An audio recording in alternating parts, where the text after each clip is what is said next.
بنورنا الدنيا وننشر في الفضاء أملا ونعلي عزم همتنا فمن طلب العلا وصل. بسم الله الرحمن الرحيم. الحمد لله رب العالمين والعاقبة للمتقين والصلاة والسلام على سيد الأنبياء والمرسلين سيدنا وحبيبنا وحبيب رب العالمين محمد وعلى آله وأصحابه ومن هدى بهديه إلى يوم الدين.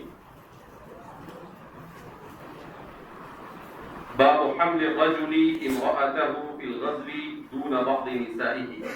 ہو گیا.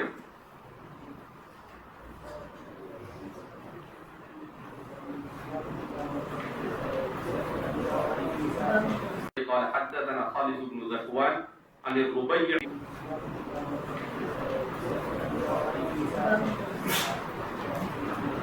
باب مداوات النساء الجرحى في الغزو. اس سے قبل والے باب ہی سے اس کو مناسبت ہے کہ عورتیں زخمیوں کا علاج کرے جہاد کے موقع پر، غزوے کے موقع پر. وبه قال حدثنا علي بن عبد الله قال حدثنا بشر بن المفضل قال حدثنا خالد بن ذكوان عن الربيع بنت معوذ رضي الله عنها وعنهم اجمعين قالت كنا مع النبي صلى الله عليه وسلم نسقي الماء ونداوي الجرحى. امام بخاری اپنے شیخ علی بن عبداللہ کے حوالے سے روایت نقل کرتے ہیں، علی بن عبداللہ المدینی، اور وہ بشر ابن المفضل الرقاشی کے حوالے سے، اور وہ خالد ابن ذکوان المدنی کے حوالے سے، اور وہ حضرت ربیع بنت معوذ رضی اللہ تعالی عنہ، یہ ان عورتوں میں سے ہیں جو بہادر عورتیں شمار کی جاتی تھی نبی کریم صلی اللہ علیہ وسلم کے زمانے میں. یہ مشہور تھی ابن العفراء، ان کا نام ربیع بنت معوذ ہے، البتہ ابن العفراء الانصاریہ سے یہ مشہور ہے. یہ وہی صحابیہ ہے جن کے سلسلے میں آپ نے، ان کے بیٹوں کے سلسلے میں آپ نے کتاب المغازی میں پڑھا ہوگا وَقَتَلَهُ ابْنَيْ عَفْرَا، اور عفرا کے دو بیٹوں نے اسے قتل کی. کس کو؟ ابو جہلیم کو. تو ابو جہلیم کو قتل کرنے والے ان کی والدہ ہے، بڑی مشہور صحابیہ ہے.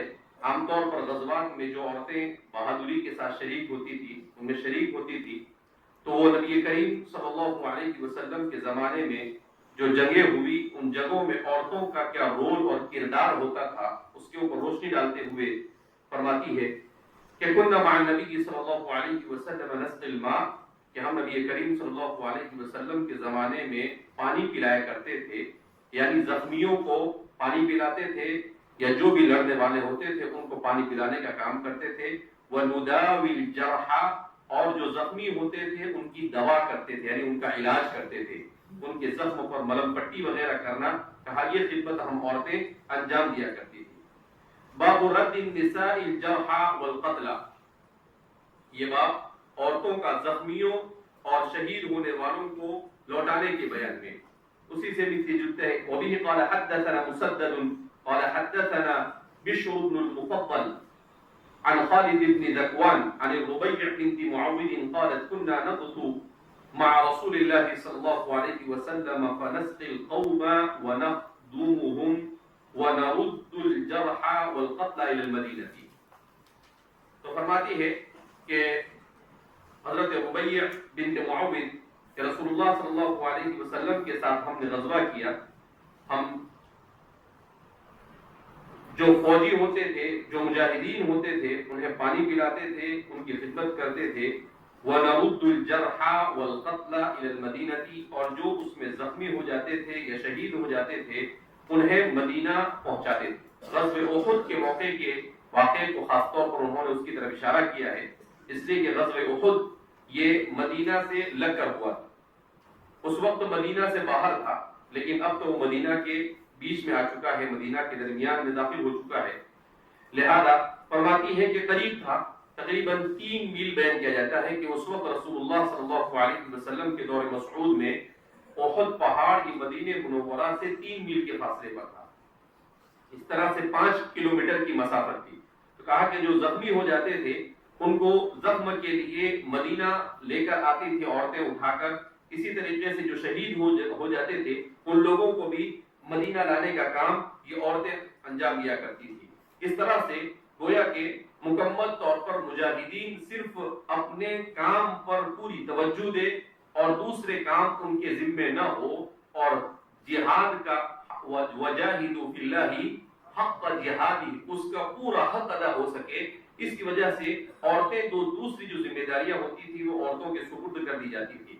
باب نزع السهم من البدن، یہ باب بدن سے لگے ہوئے تیر کو نکالنے کے بیان میں چھوٹے چھوٹے باب قائم کر رہے ہیں امام بخاری کہ اس باب میں بیان کیا جا رہا ہے 69واں باب ہے یہ کتاب الجہاد کا، وصیہ کا کون سا باب ہے؟ 69 کا باب۔ اس میں بیان کر رہے ہیں کہ اگر آپ کو تیر لگ گیا یا آپ کو گولی لگ گئی یا کوئی چیز آپ کے بدن میں پیوست ہو گئی تو اس کو ایسے ہی چھوڑ دیں گے یا اس کو نکال دیں گے؟ اس کے سلسلے میں کیا کہا جاتا ہے تو اس کے واقعے کو بیان کر رہے ہیں۔ وبه قال حدثنا محمد بن العلاء قال حدثنا ابو اسامة عن بريد بن عبد الله عن ابي بردة عن ابي موسى رضي الله عنه وعن اجمعين قال رمي ابو عامر في ركبته فانتهيت اليه فقال انزع هذا السهم فنزعته فنزع منه الماء فدخلت على النبي صلى الله عليه وسلم فأخبرته فقال اللهم اغفر لعبيد أبي عامر۔ ابو موسیٰ اشعری رضی اللہ تعالیٰ عنہ فرماتے ہیں قال رمی ابو عامر، ابو عامر کو تیر مارا گیا۔ ابو عامر عبید اللہ بن وہب الاشعری، حضرت ابو موسیٰ اشعری ہی کے قبیلے سے ان کا تعلق تھا، صحابی ہے۔ تو وہ فرماتے ہیں کہ کسی سریے کے موقع پر ان کو تیر آ کر لگ گیا، فانتہیت الیہ، تو حضرت ابو موسیٰ اشعری فرماتے ہیں میں ان کے پاس پہنچا، فقال انزع هذا السهم، تو انہوں نے مجھ سے کہا کہ یہ تیر نکال لو، فنزعته، تو میں نے اس تیر کو کیا کر دیا؟ کھینچ کر نکال دیا، فنزع منه الماء، تو اس سے پانی بہنے لگا، فدخلت على النبي فاخبرته، میں نے رسول اللہ صلی اللہ علیہ وسلم کو اس کی خبر دی، حضور کی خدمت میں حاضر ہوا، آپ کو بتایا، فقال اللهم اغفر لعبید ابی عامر، اے اللہ عبید ابو عامر کی مغفرت فرما۔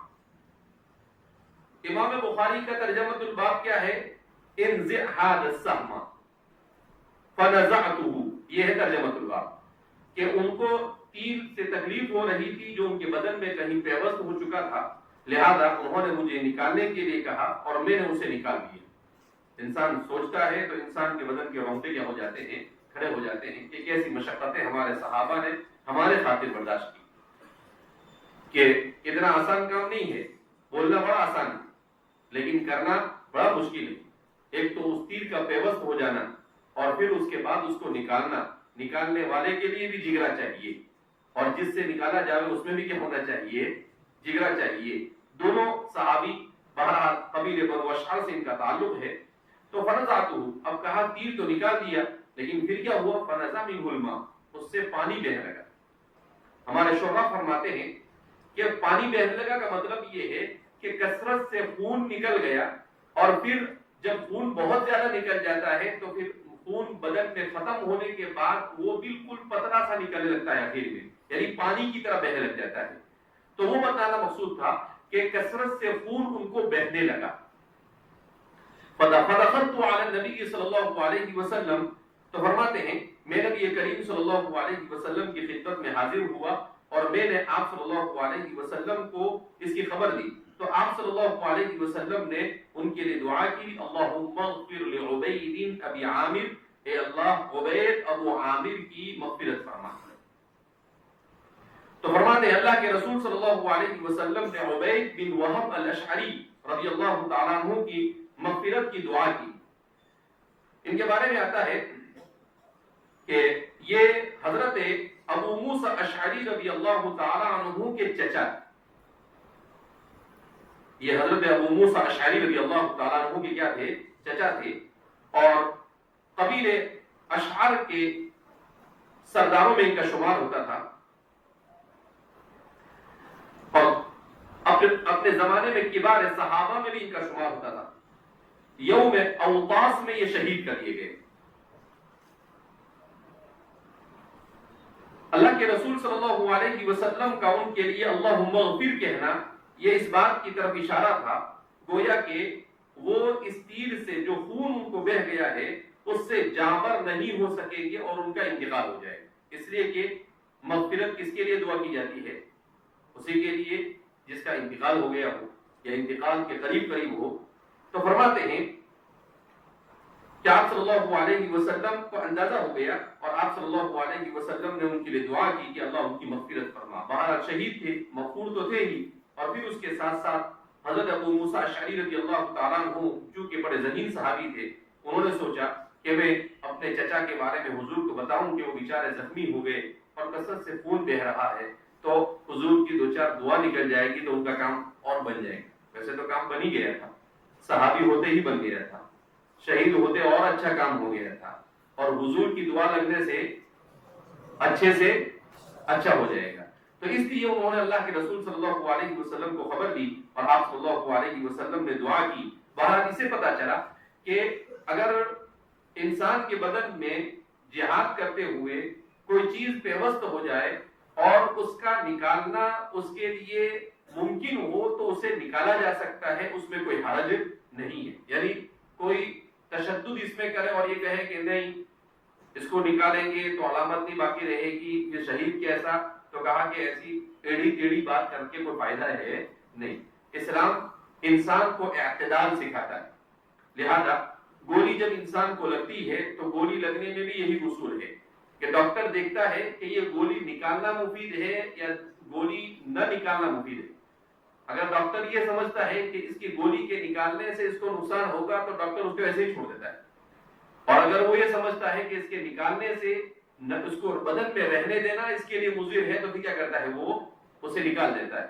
بعض مرتبہ بہت سارے ایسے لوگوں سے ملاقات ہوئی کہ بھئی ان کو گولی لگی اور 8 مہینے تک اس کو نکالا نہیں گیا. کیوں؟ اس لیے کہ زخم تازہ ہوتا ہے تو اس کو فوراً اگر کسی اس کے اطراف و اکناف میں کوئی رگ ہے تو اس رگ کے ڈیمیج ہونے سے اس کو اگر نکالا جائے تو خون کے اس سے نکلنے کا کیا ہوتا ہے، اندیشہ اور خدشہ ہوتا ہے. جیسا کہ اس صحابی کے ساتھ ہوا، چونکہ اس زمانے میں طب نے ابھی اتنا تطور کیا نہیں تھا، اتنا ایڈوانس نہیں تھا، ان کو تکلیف ہو رہی تھی، انہوں نے نکالنے کے لیے کہا، مگر وہ نکالنا ان کے لیے کیا بن گیا، ان کی جان کنی کا سبب بن گیا کہ ان کی جان چلی گئی. تو یہاں پر بتانا یہ مقصود ہے کہ اس طرح سے اگر کیا جائے تو کوئی حرج ہے نہیں. باب الحراستی فی الغزو فی سبیل اللہ عز وجل، اللہ کے راستے میں جہاد کے دوران نگرانی کے بیان میں، یعنی اللہ کے رسول صلی اللہ علیہ وسلم فرما رہے ہیں، آگے کی حدیث سے پتہ چل رہا ہے کہ صحابہ کرام رضوان اللہ تعالیٰ عنہم اجمعین جو تھے وہ جہاد کرنے والے بھی کچھ ہوتے تھے، کچھ ایسے بھی ہوتے تھے جنہیں رسول اللہ صلی اللہ علیہ وسلم بطور جواسیس کے استعمال کرتے تھے، جاسوس بنا کر بھیجتے تھے. کچھ صحابہ ایسے بھی ہوتے تھے جو نگرانی کرتے تھے کہ رات کا وقت ہے اور ان کو سونا ہے، نیند پوری نہیں ہوگی تو جہاد صحیح ڈھنگ سے نہیں ہوگا، تو کچھ لوگوں کو کیا بنا دیا جاتا تھا، نگران بنا دیا جاتا تھا. تو اس کے بارے میں بیان کر رہے ہیں کہ اس کی کیا فضیلت ہے. وبه قال حدثنا اسماعيل بن خليل قال حدثنا علي بن مسهر قال اخبرنا يحيى بن سعيد قال اخبرنا عبد الله بن عامر بن ربيعه قال سمعت عائشه رضي الله عنها وعنهم اجمعين تقول كان النبي صلى الله عليه وسلم سهرا فلما قدم المدينه قال ليت رجلا صالحا من اصحابي يحرسني الليله اذ سمعنا صوت سلاح فقال من هذا فقال انا سعد بن ابي وقاص جئت لاحرسك ونام النبي صلى الله عليه وسلم. اسماعیل بن خلیل الخزاز الکوفی وہ روایت کرتے ہیں علی بن مسہر القرشی سے، اور وہ روایت کرتے ہیں یحییٰ بن سعید الانصاری سے، اور فرماتے ہیں کہ عبداللہ بن عامر ابن ربیعہ القرشی العنزی نے بیان کیا کہ میرے ام المؤمنین عائشہ صدیقہ رضی اللہ تعالیٰ عنہ سے یہ کہتے ہوئے سنا کان نبی سہیرا کہ اللہ کے رسول صلی اللہ علیہ وسلم نے رات جاگ کر گزاری. فلما قدم المدینہ یعنی غزوے کے کسی سفر میں تھے، پھر جب مدینہ آئے تو آپ صلی اللہ علیہ وسلم نے کہا لیت رجلا صالحا من اصحابی یحرسنی اللیل، اے کاش کہ میرے ساتھیوں میں سے کوئی ہو جو میری نگرانی کرے، جو میری چوکیداری کرے رات میں. کہ آپ صلی اللہ علیہ وسلم کو رات جا کر گزارنی پڑی.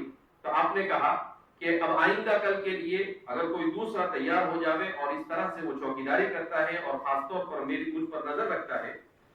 اذ سمعنا، تو فرماتے ہیں کہ ہم نے سلاح کی آواز سنی، یعنی ہتھیار کی آواز سنی کہ کوئی آدمی ہے جو ہتھیاروں کے ساتھ آ رہا ہے. فقال من هذا، تو پوچھا کون ہے؟ قال، جواب دیا انا سعد بن ابی وقاص، کہ میں سعد بن ابی وقاص ہوں. جئت لاحرسک، اللہ کے رسول صلی اللہ علیہ وسلم آپ کی حراست کے لیے میں آیا ہوں، آپ کی نگرانی کے لیے آیا ہوں. ونام النبی صلی اللہ علیہ وسلم، اور پھر آپ صلی اللہ علیہ وسلم اطمینان کے ساتھ کیا ہو گئے؟ سو گئے. ہمارے محدثین فرماتے ہیں کہ نبی کریم صلی اللہ علیہ وسلم قرآن کریم کی آیت کریمہ واللہ یعصمک من الناس کے نزول سے پہلے آپ صلی اللہ علیہ وسلم کے ساتھ حراس ہوا کرتے تھے. مگر جب یہ آیت کریمہ واللہ یعصمک من الناس نازل ہوئی تو اس آیت کے نزول کے بعد آپ صلی اللہ علیہ وسلم نے حراس کو روک دیا. یعنی آپ صلی اللہ علیہ وسلم کے ساتھ ہمارے زمانے کی زبان کے اعتبار سے باڈی گارڈ ہوتے تھے. کیا ہوتے تھے؟ باڈی گارڈ، جو آپ صلی اللہ علیہ وسلم کی حفاظت پر مامور ہوتے تھے. عام طور پر حضرت زبیر بن العوام اللہ کے رسول صلی اللہ علیہ وسلم کے سب سے بڑے باڈی گارڈ تھے. اسی لیے حضور نے فرمایا لکل نبی حواری وحواری الزبیر، کہ ہر نبی کے لیے ایک حواری ہوتا ہے، یعنی اس پر اپنی جان کو فدا کرنے والا. تو فرمایا کہ میرا حواری کون ہے؟ زبیر بن العوام. تو حضرت زبیر بن العوام، اسی طرح سے حضرت سعد بن ابی وقاص، یہ سب نبی کریم صلی اللہ علیہ وسلم کے قریبی رشتہ دار بھی تھے. تو یہ صرف اللہ کے رسول صلی اللہ علیہ وسلم کے ساتھ صحابی ہونے اور مومن ہونے کی حیثیت سے نہیں رہتے تھے، بلکہ ساتھ ساتھ وہ اپنی رشتہ داری کو بھی پورے طور پر کیا کرتے تھے؟ نبھاتے تھے، اور آگے رہتے تھے. آپ صلی اللہ علیہ وسلم کا گویا کہ ہاتھ بٹانے کی اور تعاون کرنے کی کوشش کرتے تھے. تو حضور نے جب یہ کہا تو فرماتے ہیں کہ پھر یہ جو واقعہ ہے یہ اس واقعے کے سے پہلے کا ہے جب اللہ یعصمک من الناس ابھی نازل ہوئی تھی نہیں، کیونکہ وہ جب نازل ہوئی اس کے بعد آپ صلی اللہ علیہ وسلم نے لوگوں کو اپنے پاس سے واپس کر دیا. اگرچہ ہمارے محدثین کا اس میں اختلاف ہے، مگر ہمارے مفسرین کا اس میں اختلاف ہے. البتہ عام طور پر حضرات مفسرین کی رائے یہ ہے کہ آپ صلی اللہ علیہ وسلم نے اس آیت کے نزول کے بعد کہہ دیا کہ اب میرے لیے کسی حارث کی ضرورت ہے نہیں، اس لیے کہ اللہ رب العزت نے کہہ دیا ہے کہ لوگوں سے آپ کو بچانے کی ذمہ داری ہماری ہے. جب اللہ نے خود یہ ذمہ داری لے لی ہے تو اب کسی اور کی ضرورت ہے نہیں. آپ صلی اللہ علیہ وسلم کو آپ کی زندگی میں بہت زیادہ ستایا گیا، اور دین کے کام کرنے والوں کے ساتھ ایسا ہی ہوتا ہے. جیسا کہ خود اللہ کے رسول صلی اللہ علیہ وسلم کے پاس جب پہلی وحی کے موقع پر حضرت خدیجہ الکبریٰ ان کو لے کر گئی ورقہ بن نوفل کے پاس، تو انہوں نے کہا کہ تم کو یہاں سے نکال بھی دے گی، تم کو یہ ستائے. تو حضور نے کہا او مخرجی یا قومی، میری قوم مجھے نکالے گی یہاں سے؟ کہا ہاں. تو اللہ کے رسول صلی اللہ علیہ وسلم کو مکہ چھوڑنا پڑا. اللہ کے رسول صلی اللہ علیہ وسلم کو کبھی ساحر کہا، کبھی آپ صلی اللہ علیہ وسلم کو جادوگر کہا، کبھی آپ کو شاعر کہا، کبھی آپ کو مجنون کہا، کبھی آپ صلی اللہ علیہ وسلم کو مارنے کی کوشش کی. مدینہ منورہ آنے کے بعد کئی مرتبہ ایسا ہوا. ایک مرتبہ یہودیوں کے قبیلے والوں نے آپ صلی اللہ علیہ وسلم کو بلایا اور یہ تیاری کر رکھی کہ حضور اس گلی سے گزریں گے، اوپر ایک کچھ لوگوں کو چٹان لے کر کھڑا کر دیا کہ جیسے حضور وہاں سے گزرے ان کے اوپر چٹان کیا کر دیا ہے؟ ڈال دی جائے. تو لیکن اللہ نے وحی کے ذریعے سے آپ کو مطلع کر دیا. بنو قریظہ کہا کہ بنو قریظہ نے پلان بنا کے رکھا ہے، وہ آپ پر چٹان پھینکنا چاہتے ہیں، لہذا آپ کو ادھر جانا نہیں ہے، کیونکہ اللہ نے کہہ دیا تھا اللہ یعصمک من الناس. پھر بنو قریظہ کو مدینہ منورہ سے جلا وطن کر دیا گیا، ان کو وہاں سے نکال دیا گیا. تو ہر طرح کے حربے استعمال کیے گئے. بہرحال پھر لیکن چونکہ اللہ کے رسول صلی اللہ علیہ وسلم کو اللہ رب العزت نے یہ وعدہ کر دیا، اس وجہ سے بعد میں آپ صلی اللہ علیہ وسلم نے اس چیز کو ختم کر دیا اور اللہ کی ذات پر مکمل اعتماد اور بھروسہ کیا. وبه قال حدثنا يحيى بن يوسف قال حدثنا ابو بكر عن ابي حصين عن ابي صالح عن ابي هريره رضي الله عنه وعنهم اجمعين عن النبي صلى الله عليه وسلم قال تعس عبد الدينار والدرهم والقطيفة والخميسة إن أعطي رضي وإن لم يعط لم يرضى لم يرفعه إسرائيل ومحمد بن جحادة عن أبي حسين. يحيى ابن يوسف الزمي، يحيى ابن يوسف ابن أبي كريمة الزمي، وہ روایت کرتے ہیں ابو بکر حدثنا ابو بکر سے مراد یہاں پر کون ہے؟ تو فرماتے ہیں ابو بکر ابن عیاش. وہ روایت کرتے ہیں ابو حسین سے. ابو حسین سے مراد کون ہے؟ ابو حسین سے مراد ہے عثمان ابن عاصم الاسدی. اور وہ روایت کرتے ہیں عن ابی صالح، ابو صالح سے ذکوان السمان الزیات مراد ہے. تینوں راوی ہیں اور تینوں کے تینوں کنیت سے آئے ہیں، ان کے نام کو ذکر کیا گیا نہیں. عن ابی ہریرہ، چوتھے بھی سیدنا راویۃ الاسلام حضرت ابو ہریرہ رضی اللہ تعالی عنہ فرماتے ہیں عن نبی صلی اللہ علیہ وسلم، وہ روایت کرتے ہیں رسول اللہ صلی اللہ علیہ وسلم سے، قال، آپ نے فرمایا تعس عبد الدینار والدرہم والقطیفۃ والخمیسہ، ہلاک ہو دینار اور درہم کا دل دادا. تعیسہ کا مطلب بد دعا کے طور پر استعمال کرتے ہیں، اس کو ہلاک ہو، برباد ہو. القطیفہ والخمیسہ، القطیفہ والخمیسہ کہتے ہیں کپڑے کو، اس کو کہتے ہیں کپڑے. تو آپ صلی اللہ علیہ وسلم نے ارشاد فرمایا کہ وہ شخص جو دینار اور درہم کا اور کپڑے کا کیا ہو، دل دادا، اس کا کیا ہو، دل دادا ہو. کیا مطلب؟ صرف اسی کے لیے گویا کہ وہ جیتا ہو، اس کو دنیا کے علاوہ اور کوئی چیز سمجھ میں آئے نہیں. تو آپ صلی اللہ علیہ وسلم نے کہا کہ ہلاکت ہے ایسے آدمی کے لیے، اس لیے کہ انسان کو اس دنیا میں دینار اور درہم اور اچھے کپڑے پہننے کے لیے بھیجا گیا نہیں، اس کو تو اپنی آخرت بنانے کے لیے بھیجا گیا. اور انسان ہے اپنے مقصد حیات کو فراموش کر وہ دینار اور درہم جمع کرنے اور اچھے اچھے کپڑے کے چکر میں اپنی زندگی کیا کر رہا ہے، گزار رہا ہے. ان کو عطی رضیہ، اگر اسے کچھ دیا جاوے تو خوش ہو جاوے. مفاد پرست، حضور اسے اشارہ کرے کسی طرف مفاد کہ کچھ دے دو تو بہت خوش، وہی لگیوں کا لگ جاتا، اور اگر کچھ نہ دے تو خوش نہیں ہوگا.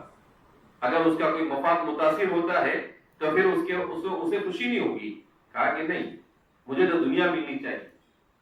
کوئی اچھی بات بتائے، کوئی اچھی بات کہے، کوئی اچھا کام کرے، اس سے مطلب نہیں، میرا اپنا کیا. تو اللہ کے رسول صلی اللہ علیہ وسلم نے ارشاد فرمایا کہ مفاد پرست آدمی کے لیے ہلاکت کہ جس سے صرف اپنے مفاد کے علاوہ کچھ سمجھ میں نہ آئے. نبی کریم صلی اللہ علیہ وسلم کی تعلیمات میں سے، اسی لیے ہمارے فقہاء اور علماء نے لکھا ہے کہ ہمیشہ انسان کو اجتماعی امت کے اجتماعی مفاد کو اپنے پیش نظر رکھنا چاہیے. کسی بھی کام کو کرنے سے پہلے وہ یہ سوچے کہ میں جس کام کو انجام دینے جا رہا ہوں، اس کام سے کیا متاثر ہو سکتا ہے. اگر میرے اس عمل سے امت کا کام متاثر ہوتا ہے تو اسے اس کام سے باز رہ جانا چاہیے، چاہے اپنا ذاتی نقصان ہو اسے برداشت کر لینا چاہیے. اور اگر اسے ایسا لگتا ہے کہ میرے اس کام سے میرا اپنا فائدہ ہے اور امت کا نقصان ہو، اس سے مجھے کوئی مطلب نہیں ہے، تو حضور نے ایسے ہی لوگوں کے بارے میں بیان کیا کہ یہ عبد الدینار و عبد الدرہم و عبد القطیفہ، کہ یہ دنیا پرست لوگ ہیں. دنیا گویا کہ ان کے سامنے دنیا ہی سب کچھ ہے. اللہ رب العزت مفاد پرستی کی طبیعت سے ہم سب کی حفاظت فرمائے. آج کی پوری دنیا یہ بڑی مفاد پرست ہے. آج کی دنیا میں ایسے ہی چلتا ہے، ان کے مفاد کا ہو تو بہت خوش، ان کی مرضی کے خلاف کرے تو فوراً ان کو چیوی گویا کیا کر دیتے ہیں، شروع کر دیتے ہیں. لیکن کام کرنے والے آدمی کو ان سب چیزوں کی طرف توجہ دینی چاہیے نہیں. ہمارے والد صاحب نے آج سے 25-30 سال پہلے جب دینی ماحول میں اصلی تعلیم شروع کیا تو لوگوں نے بڑی مخالفت کی، لوگوں نے کتابیں تک کے لکھی اور ایسے الفاظ استعمال کیا کہ آدمی اپنی زبان کو نہیں لا سکتا ہے. لیکن مجھے یاد ہے، میں اس وقت شاید میری عمر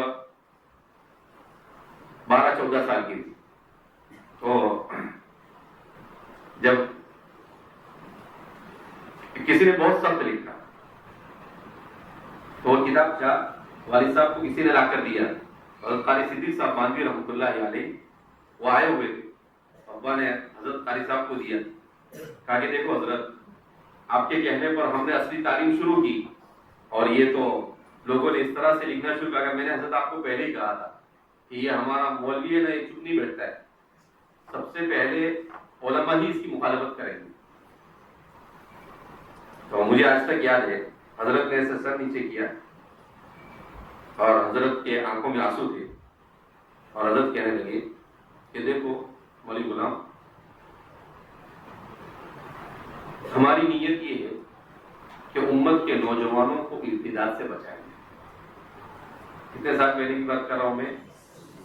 25 نہیں، یعنی میں 12 سال کا تھا، 30 سال پہلے کی بات، کتنے سال پہلے کی بات کر رہا ہوں، تقریباً 1995-96 کی بات کر رہا ہوں، اس لیے کہ 97-98 میں تو حضرت کا انتقال ہو گیا، حضرت کے انتقال سے 2 سال پہلے۔ تو حضرت نے رو دیا اور اس کے بعد کہا کہ دیکھو مولانا غلام، ہم نے یہ کام اس لیے شروع کیا ہے کہ اگر ہم یہ کالج اپنے ماحول میں نہیں لائیں گے تو ہمارے نوجوان لڑکے غیروں کی کالجوں میں جا کر پڑھیں گے، اس ماحول میں جا کر یہ کافر اور مشرک بن جائیں گے، یہود و نصارہ بن جائیں گے، یہ ملحد اور بے دین ہو جائیں گے۔ تو ہمارا مقصد یہ کہ ان کا ایمان بچانا، ارتداد کے طوفان سے ہمارے نوجوانوں کی اور موجودہ نسل کی حفاظت کرنا، ہمارا مقصد یہ۔ اب جس کو جو لکھنا ہو، جو سمجھنا ہو سمجھے۔ ہم اس طرح کے لکھنے والوں کی وجہ سے ہم اپنا کام نہیں روک سکتے، ورنہ دنیا میں کوئی کام ہی نہیں کر سکتا ہے۔ بڑے حوصلہ افزا کلمات کہتے ہوں، کہا کہ ورنہ دنیا میں کوئی کام ہی نہیں کر سکتا ہے، کہا کہ ایسا کر کے لیا انہوں نے اور ان کے پھاڑ اس کو پھینک دیا، اور عجیب جملہ انہوں نے کہا کہ جو لکھنے والا ہے اس کو کوئی جانے گا بھی نہیں، یہ جو لکھنے والا ہے حضرت کو معلوم نہیں تھا کہ کون لکھنے والا ہے، بعد میں ہم لوگوں کو پتہ چل گیا۔ تو حضرت نے کہا یہ لکھنے والا ہے، اس کو کوئی پوچھے گا بھی نہیں، کوئی جانے گا بھی نہیں، واقعتاً وہ شخص موجود ہے، اس کو کوئی جانتا بھی نہیں اور کوئی پوچھتا بھی نہیں، اس کو کوئی جانتا بھی نہیں اور پوچھتا بھی نہیں، عالم ہے۔ تو اس وقت حضرت نے کہا کہ دیکھو، حضرت تھانوی رحمۃ اللہ علیہ فرماتے ہیں کہ آپ کے اور اللہ کے درمیان معاملہ صاف ہو، اپنی نیت کو خالص رکھو کہ بھئی یہ کام میں امت کے لیے کر رہا ہوں، اس کے بعد جس کو جو مخالفت کرنی ہو کرتا رہے، آپ اس سے ڈرنے کی فکر، آپ اس کی فکر نہ کریں، وہ اللہ کے حوالے کر دیں، اللہ اس سے کیا کر لے گا، نمٹ لے گا۔ تو اس لیے آدمی جب میدان میں کام کے لیے اترتا ہے تو طرح طرح کی چیزیں انسان کو کیا کرنی پڑتی ہے، برداشت کرنی پڑتی ہے، لیکن اس کو سوچ کر اپنا صحیح مقصد، اپنی صحیح نیت سے جو کام کرے، اس کام کو آدمی کو کبھی چھوڑنا چاہیے نہیں۔ نبی کریم صلی اللہ علیہ وسلم ہمارے لیے اس سلسلے میں سب سے بڑا کیا ہے، اسوہ ہے۔ بہرحال تو فرماتے ہیں کہ مفاد پرستوں کا ٹولہ، ہم لوگ مفاد پرستوں کے بیچ میں زندگی گزار رہے ہیں، اور جو آدمی جتنا بڑا کام کرتا ہے، میں کہتا ہوں ہمارے زمانے میں کہ اس زمانے میں امت کا حال یہ ہے کہ نیکی کر دریا میں ڈال، نیکی کر، آپ اچھا کام کرو اور کوئی آ کر آپ کو اپریشیٹ کرے، کوئی آپ کی حوصلہ افزائی کرے، بہت کم ہوگا ایسا۔ عام طور پر آ کر آپ کی لوگ کریٹیسائز ہی کریں گے، یہ ایسا نہیں، تو ایسا ہے، اس میں تو ایسا ہے، ویسا ہے، فلانا ہے، کوئی ایسا نہیں کہے گا کہ نہیں ماشاءاللہ بہت اچھا ہے۔ کچھ ایسے بھی ہوں گے سامنے بہت اچھا بولیں گے اور پیچھے بولیں گے ایسے ہی۔ تو اس لیے یہ انسان کو خود اپنا ذہن بھی انسان کو ایسا بنانا چاہیے کہ کبھی ایسے مفاد پرست آپ کے ساتھ مل گئے تو آپ کو سوچنا چاہیے کہ بھئی یہ اس کا اپنا کچھ فائدہ ہوگا، اس کی وجہ سے دین کے کام کو نقصان پہنچ رہا ہے، لہذا آپ کو ایسے لوگوں کے فتنوں کے سے کیا ہونا چاہیے، دور ہونا چاہیے۔ فتنہ پرور لوگوں سے اپنے آپ کو بچانا اس وقت کی سب سے بڑی ضرورت ہے، اس لیے کہ معاشرے میں فتنہ پرور لوگ جو ہوتے ہیں، چاہے اپنوں میں ہو چاہے غیروں میں ہو، وہ سب سے زیادہ ہمارے نوجوانوں کا غلط استعمال کرتے ہیں۔ نوجوان بیچارہ جوش اور جذبے میں ہوتا ہے، اس کو تجربات نہیں ہوتے ہیں، تو اس سے وہ فائدہ اٹھاتا ہے سامنے والا، اور کوشش کرتا ہے کہ کسی طریقے سے اس کو فتنے اور فساد میں کیا کر دے، مبتلا کر دے۔ تو ان چیزوں سے چوکنا رہنا یہ وقت کی سب سے بڑی ضرورت ہے۔ کیوں؟ اس لیے کہ امت کو ایسے لوگوں کی ضرورت ہے جو پورے خلوص اور للہیت کے ساتھ ان کے دین کے بچانے کی اور ان کی آخرت کو بچانے کی کوشش اور فکر کریں. تو ہمیں اپنے آپ کو ایسا ہی انسان بنانا یہ وقت کی سب سے بڑی کیا ہے ضرورت ہے. اللہ رب العزت ہمیں مفاد پرست نہ بنا کر ہمیشہ امت کے حق میں جو بہتر ہو دنیا اور آخرت کے اعتبار سے ایسا کام اور ایسی خدمت کرنے کی اخلاص کے ساتھ توفیق مرحمت فرمائے. لم يرفعه اسرائیل ومحمد بن جحادة عن ابی حسین. اب فرماتے ہیں سند کے اوپر کلام کرتے ہوئے کہ اسرائیل نے اس حدیث کو مرفوعا محمد ابن جحادہ اور ان ابی حسین کے ذریعے سے بیان نہیں کیا بلکہ ابو جحادہ پر وقف کیا.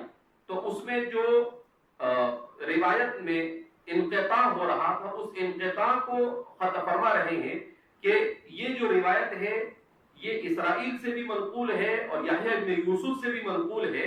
البتہ میں نے اس روایت کو یہاں پر اس لیے جگہ دیا ہے کہ اس میں انقطاع نہیں پایا جاتا ہے اور دوسری روایت میں کیا پایا جاتا ہے انقطاع پایا جاتا ہے. وہ موصول نہیں ہے وہ مرفوع نہیں ہے.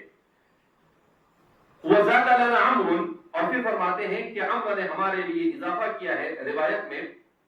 قال اخبرنا عبد الرحمن بن عبد الله بن دينار عن ابيه عن ابي صالح عن ابي هريره رضي الله عنه وعنه اجمعين عن النبي صلى الله عليه وسلم قال تعيس عبد الدينار وعبد الدرهم وعبد الخميسه ان اعطي رضي وان لم يعطى سخط. یہاں پر الفاظ الگ ہے. کیا کہا کہ دینار اور درہم اور کپڑے کا دل دادا یہ ہلاک ہو برباد ہو.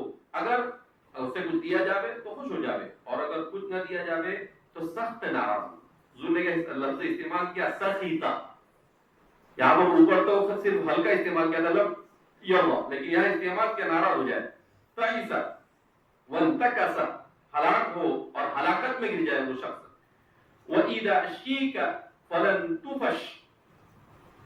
اور اب آپ صلی اللہ علیہ وسلم فرما رہے ہیں کہ ایک طرف وہ لوگ ہوتے ہیں جو مفاد پرست ہوتے ہیں اور دوسری طرف وہ لوگ ہوتے ہیں جو خدمت گزار ہوتے ہیں. تو دونوں کا معیار حضور بیان کرے. قربان جائے رسول اللہ صلی اللہ علیہ وسلم کی ذات اقدس پر کہ آپ نے کتنا اچھا معیار بیان کیا.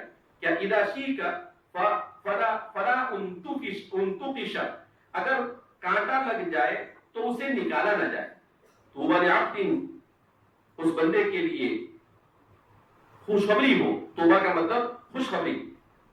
عاقب بعنان فرسی فی سبیل اللہ جو اپنے گھوڑے کی لگام کو پکڑ کر اللہ کے راستے میں نکلے. اشعث رأسہ جس کا سر پراگندہ ہو.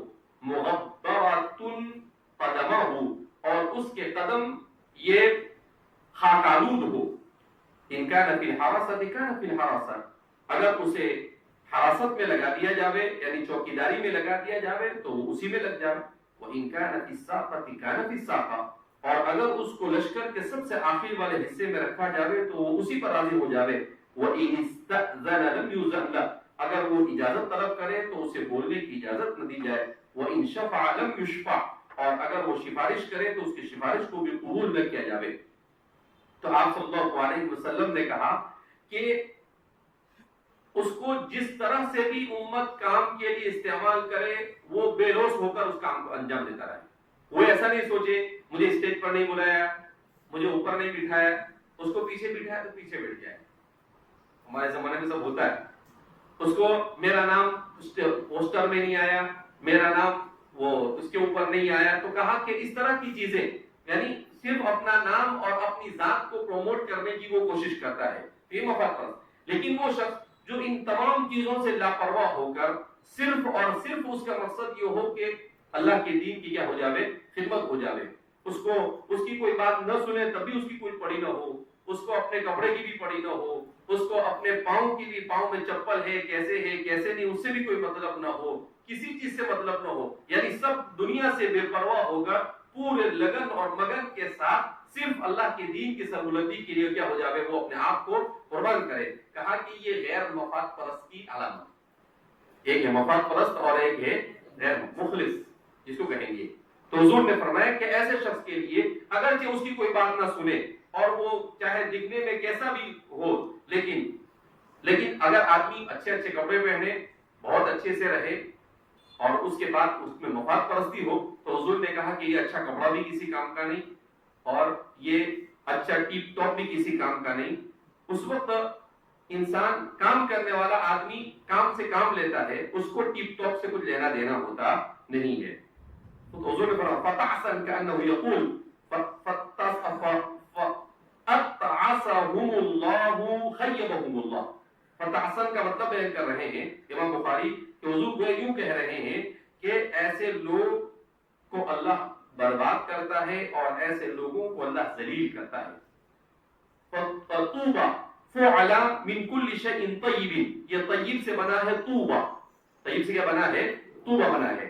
وہی یا حولت الی واو کا یا کو واو سے بدل دیا گیا. وہی من یطیب، یہ طاب یطیب سے بنا ہے. اصل میں فرماتے ہیں طوبہ اصل میں کیا تھا؟ یہ طیبہ اصل میں کیا تھا؟ طیبہ. لیکن واو کو یا کو واو سے بدل دیا گیا اور اسے طوبہ پڑھ دیا گیا. تو اس طریقے سے فعلا کے وزن پر